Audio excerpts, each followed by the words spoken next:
പാലക്കാട് ഉപതെരഞ്ഞെടുപ്പിന് ശേഷം ബി.ജെ.പിയെ കേന്ദ്രീകരിച്ചുള്ള ചർച്ചകൾ വളരെ വ്യാപകമായി കൊണ്ടിരിക്കുകയാണ്. അതിൽ പ്രധാനപ്പെട്ട ഒന്ന്, ബി.ജെ.പി നേതാക്കൾ ചിലർ കോൺഗ്രസിലേക്ക് പോകുന്നു എന്നുള്ള വ്യാപകമായ പ്രചരണമാണ് നടക്കുന്നത്. അതേസമയം ദേശീയ തലത്തിലാണെങ്കിൽ നിരവധി കോൺഗ്രസ് നേതാക്കൾ ബി.ജെ.പിയിലേക്ക് വന്നുകൊണ്ടിരിക്കുന്ന ഒരു പതിവാണ് നാം ഇതുവരെ കണ്ടിരുന്നത്. കേരളത്തിൽ എന്നാൽ സ്ഥിതിഗതികൾ മറിച്ചാണെന്ന് തോന്നുന്ന അല്ലെങ്കിൽ തോന്നിക്കുന്ന രീതിയിലുള്ള ഒരു പ്രചരണമാണ് നടക്കുന്നത്.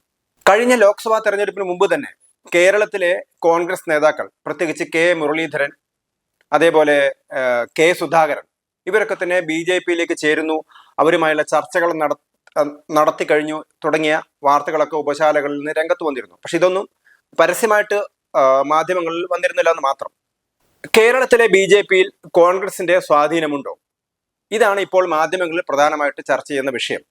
നമുക്കറിയാം, കേരളത്തിലെ ദേശീയ തലത്തിൽ നിന്ന് വ്യത്യസ്തമായിട്ട് ദേശീയ തലത്തിൽ ഇപ്പോൾ ബി.ജെ.പി ഒരു ഭാഗത്ത്, കോൺഗ്രസ് മറുഭാഗത്ത്, അല്ലെങ്കിൽ ബി.ജെ.പി അധികാരത്തിൽ ഇറക്കാൻ വേണ്ടിയാണ് കഴിഞ്ഞ 10 വർഷത്തിലധികമായിട്ട് കോൺഗ്രസ് പ്രവർത്തിക്കുന്നത്. നേരത്തെ കോൺഗ്രസിന്റെ അധികാര കുത്തക ഇല്ലാതാക്കാനായിരുന്നു ബി.ജെ.പി ശ്രമിച്ചിരുന്നത്. ഇപ്പോൾ നേരെ തിരിച്ചാണ്. കേരളത്തിൽ നിലവിലുള്ള 2 മുന്നണികൾ തമ്മിലാണ് മത്സരം. ഇവ രണ്ടും കോൺഗ്രസിന്റെ നേതൃത്വം അംഗീകരിക്കുന്ന ദേശീയ മുന്നണി. ആ ദേശീയ മുന്നണിയുടെ ഘടകകക്ഷികളാണ് കേരളത്തിലെ പ്രതിപക്ഷമാണെങ്കിലും ഭരണപക്ഷമാണെങ്കിലും. അപ്പോൾ കേരളത്തിലെ ഈ മുന്നണി രാഷ്ട്രീയത്തിന് വ്യത്യസ്തമായിട്ട് ഒരു 3-ാം മുന്നണിയെ കൊണ്ടുവരിക എന്നുള്ളൊരു പൊളിറ്റിക്സ് ആണ് ബി.ജെ.പി നടത്തുന്നത്. ഈ സമയത്ത് ഈ 2 മുന്നണികൾ തമ്മിലുള്ള ധ്രുവീകൃതമായ രാഷ്ട്രീയത്തിനിടയിൽ ഒരു 3-ാമത് ശക്തിയായിട്ട് ബി.ജെ.പിക്ക് വളർന്നു വരുന്നതിൽ ഒരുപാട് ബുദ്ധിമുട്ടുകളുണ്ട്. നേരത്തെ തന്നെ കേരളത്തിൽ നമുക്കറിയാം, കേരളത്തിൽ CPM-ഉം ബി.ജെ.പിയും അല്ലെങ്കിൽ CPM-ഉം RSS-ഉമായി ഒരുപാട് രാഷ്ട്രീയ സംഘടനകൾ നടന്നുകൊണ്ടിരുന്നതാണ്. അന്ന് രാഷ്ട്രീയ മേഖലയിൽ ബി.ജെ.പിക്ക് അത്ര സ്വാധീനമുണ്ടായിരുന്നില്ല. പക്ഷേ കായികമായിട്ട് ബി.ജെ.പിയും അല്ലെങ്കിൽ RSS-ഉം CPM-ഉം തമ്മിൽ നല്ല സംഘർഷം നടന്നിരുന്നു. ഈ സമയത്തൊക്കെ സ്വാഭാവികമായും CPM-നെ തോൽപ്പിക്കാനുള്ള ഒരു ത്വര RSS പ്രവർത്തകർക്ക് ഉണ്ടായി എന്നുള്ളത് ഒരു സത്യമാണ്. അതുകൊണ്ട് തന്നെയാണ് 1991 ബി.ജെ.പി നേതൃത്വത്തിൽ ഒരു പരീക്ഷണം, കോലിബി എന്ന പേരിൽ പ്രതിപക്ഷങ്ങളോ അല്ലെങ്കിൽ മറ്റു കക്ഷികളൊക്കെ തന്നെ വിമർശിച്ച ഒരു സഖ്യം അല്ലെങ്കിൽ ഒരു പരീക്ഷണം 1991 അന്ന് കേരളത്തിൽ നടന്നിരുന്നു. അപ്പൊ ഈ സമയത്ത് പല നിയോജക മണ്ഡലങ്ങളിലും, അതായത് ഒരു ഭാഗത്ത് ബേപ്പൂരിൽ ബി.ജെ.പി സ്ഥാനാർത്ഥി അല്ലെങ്കിൽ ബി.ജെ.പി പിന്തുണച്ച സ്ഥാനാർത്ഥിക്ക് ഗണ്യമായിട്ടുള്ള വോട്ട് കിട്ടുന്നു. സ്വതന്ത്രൻ, UDF കൂടി പിന്തുണച്ച സ്വതന്ത്രന് ഗണ്യമായ വോട്ട് കിട്ടുന്നു. അദ്ദേഹം വളരെ നേരിയ വോട്ടിനാണ് ഒരു CPM-ന്റെ കോട്ടയായ ബേപ്പൂരിൽ പരാജയപ്പെടുന്നത്. അതേപോലെ തന്നെ വടകരയിൽ രത്നസിംഗ് ലോക്സഭാ തെരഞ്ഞെടുപ്പിലും നല്ല വോട്ട് നേടുന്നു, പരാജയപ്പെടുന്നു.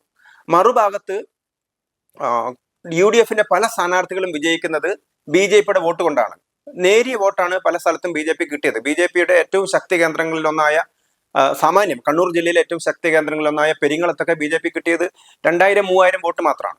ആ സമയത്ത് അവിടെ UDF ജയിക്കുകയാണ്. അപ്പൊ ഇതൊരു പരീക്ഷണമായിരുന്നു. ആ പരീക്ഷണം പരാജയപ്പെടുകയും ചെയ്തു. പക്ഷേ ഇതിന്റെ മറവിൽ പലപ്പോഴും കേരളത്തിലെ ബി.ജെ.പിയുടെ വോട്ട് കോൺഗ്രസിന് പോയിട്ടുണ്ട്. അത് ഇലക്ഷൻ വരുന്ന സമയത്തൊക്കെ ശക്തമായ CPM വിരുദ്ധ വികാരം ഇളക്കിവിടാൻ കഴിയുന്നതുകൊണ്ടാണ്. ഒരുപക്ഷെ അതിന് സ്വാധീനിക്കുന്ന ഒരുപാട് ഘടകങ്ങളുണ്ടായിരുന്നു. കാരണം കേരളത്തിൽ വ്യാപകമായ തോതിലുള്ള രാഷ്ട്രീയ ആക്രമണം നടന്നിരുന്നു.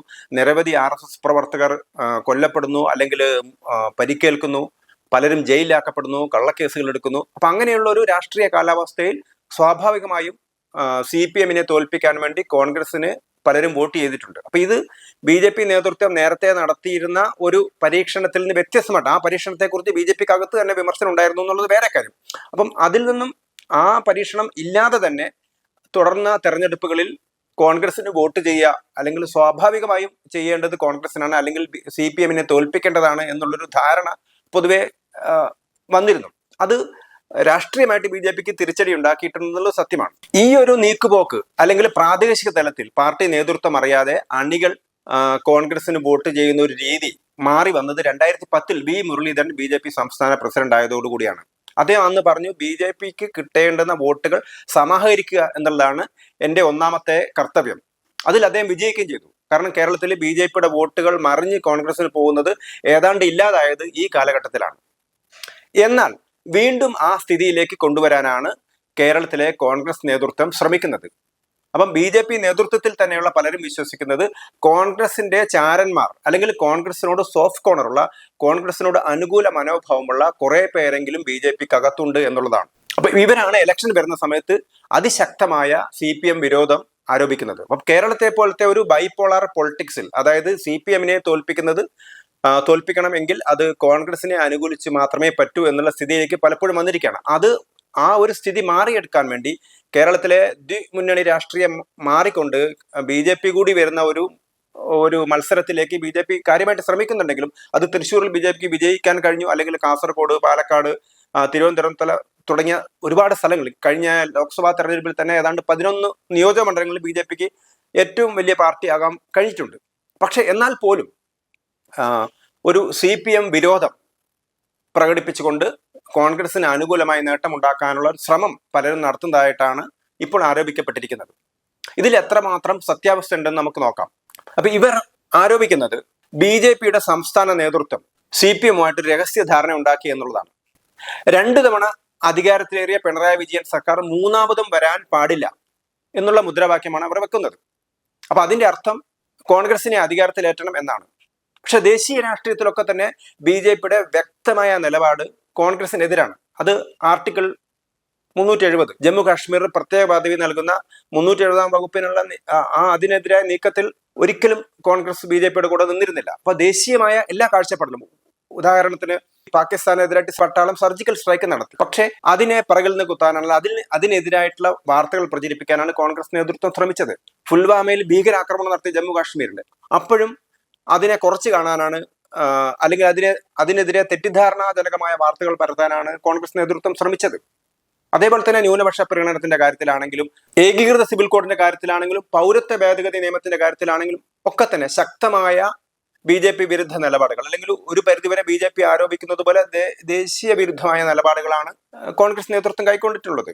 പലപ്പോഴും അമേരിക്കയിൽ പോയിട്ട് അല്ലെങ്കിൽ വിദേശങ്ങളിൽ പോയിട്ട് ഇന്ത്യ വിരുദ്ധ പ്രസംഗം നടത്തുകയാണ് കോൺഗ്രസ് നേതാവ് രാഹുൽ ഗാന്ധി ചെയ്തിട്ടുള്ളത്. അപ്പൊ ഇങ്ങനെയുള്ളൊരു ദേശീയ പരിപ്രേക്ഷ്യത്തിൽ ദേശീയ തലത്തിൽ ഒരുമിച്ച് നിൽക്കുന്ന കോൺഗ്രസും CPM-ഉം ആ CPM-നെ തോൽപ്പിക്കാൻ വേണ്ടി കേരളത്തിൽ കോൺഗ്രസിനെ ജയിപ്പിക്കണം, അല്ലെങ്കിൽ CPM-നെ തോൽപ്പിക്കണം എന്ന ഒരു പ്രചരണം നടത്തുന്നത് തന്നെ കോൺഗ്രസിനെ ജയിപ്പിക്കാൻ വേണ്ടിയിട്ടാണെന്നുള്ളതാണ് ഒരു കാര്യം. അപ്പം ഇതിന് അനുഗുണമായ രീതിയിലുള്ള ഒരു പ്രചരണങ്ങളാണ് കേരളത്തിലെ BJP നേതൃത്വത്തിനെതിരായിട്ട് പ്രചരിപ്പിക്കുന്നത്. അപ്പൊ അത് സാമൂഹ്യ മാധ്യമങ്ങളിലൂടെയാണ് കൂടുതലും പ്രചരിപ്പിക്കുന്നത്. അപ്പൊ ഇതിന്റെ പിറകിൽ പലപ്പോഴും സാമൂഹ്യ മാധ്യമങ്ങളിലെ പോസ്റ്റുകളിൽ കമന്റ് ഇടുന്നൊക്കെ BJP-കാരെന്ന വ്യാജേന പലപ്പോഴും കോൺഗ്രസ്സുകാരും മുസ്ലിം തീവ്രവാദികളൊക്കെയാണ് എന്നത് BJP നേതൃത്വം തന്നെ അന്വേഷിച്ച് കണ്ടുപിടിച്ചൊരു കാര്യമാണ്.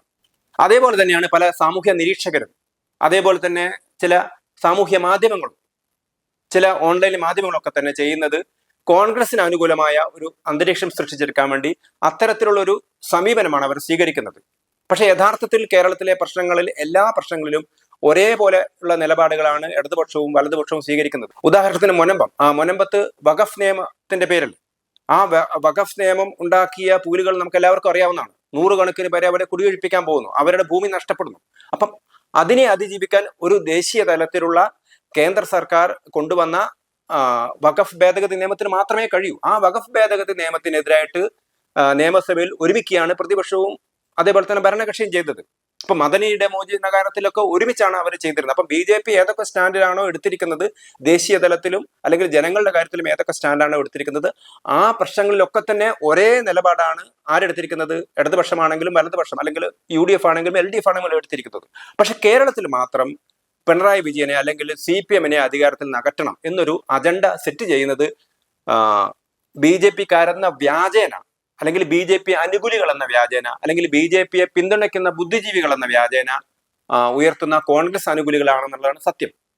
അതുകൊണ്ടാണ് കേരളത്തിലെ തെരഞ്ഞെടുപ്പ് എത്തുന്ന സമയത്ത് CPM വിരോധം കാര്യമായി പ്രചരിപ്പിക്കുകയും ആ BJP-യുടെ വോട്ട് കോൺഗ്രസിന് എത്തിച്ചേരാനുള്ള ശ്രമം നടത്തുകയും ചെയ്യുന്നത്. ഇതാണ് കേരളത്തിലെ BJP-യെ സംബന്ധിച്ചിടത്തോളം ഏറ്റവും ഗൗരവമായ പ്രശ്നം. നേരത്തെ ഞാൻ സൂചിപ്പിച്ചതുപോലെ മുരളീധരൻ സംസ്ഥാന പ്രസിഡന്റായ 2010 മുതൽ പൂർണ്ണമായിട്ടും BJP-ക്ക് വോട്ട് ചോർച്ച ഒഴിവാക്കാൻ കഴിഞ്ഞിരുന്നു.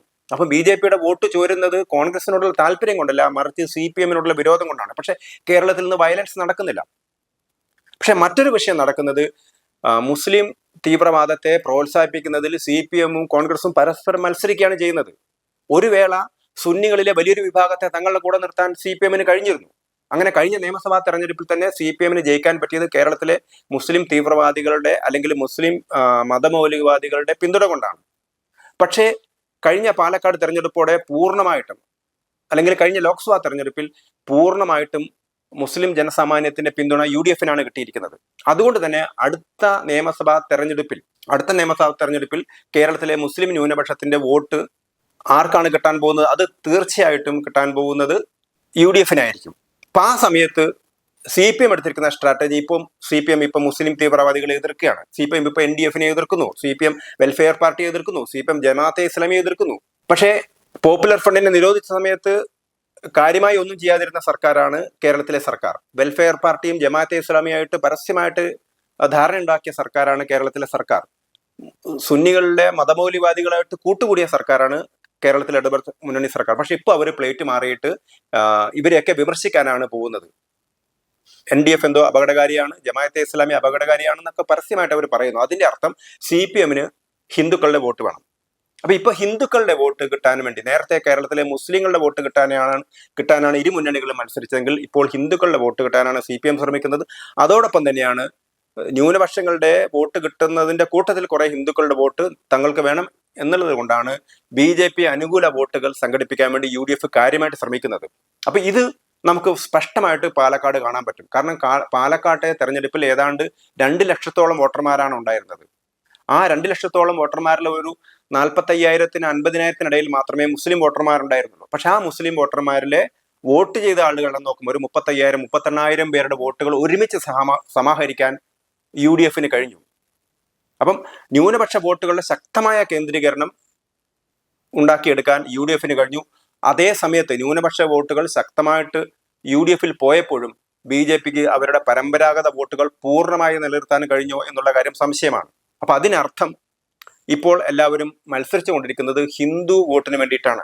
അതുകൊണ്ടാണ് BJP-യെ കോൺഗ്രസിന്റെ പാളയത്തിലേക്ക് കെട്ടാൻ, അങ്ങനെ കടന്നു പറഞ്ഞില്ലെങ്കിൽ പോലും BJP അനുകൂല വോട്ടുകൾ കോൺഗ്രസിലേക്ക് എത്തിക്കാനുള്ള ഒരു കാര്യമായ ശ്രമം കേരളത്തിൽ നടക്കുന്നുണ്ട്. BJP നേതൃത്വം ഇക്കാര്യത്തിൽ ജാഗരൂകത പാലിച്ചാൽ അവർക്ക് നല്ലതാണ്. ദേശീയ തലത്തിലെ പരിപ്രേക്ഷ്യത്തെ മാറ്റിക്കൊണ്ട് കേരളത്തിലൊരു പ്രത്യേക രാഷ്ട്രീയ പരിപ്രേക്ഷ്യം ഉണ്ടാക്കാനുള്ള ബോധപൂർവമായ ശ്രമമാണ് കേരളത്തിൽ നടക്കുന്നത്.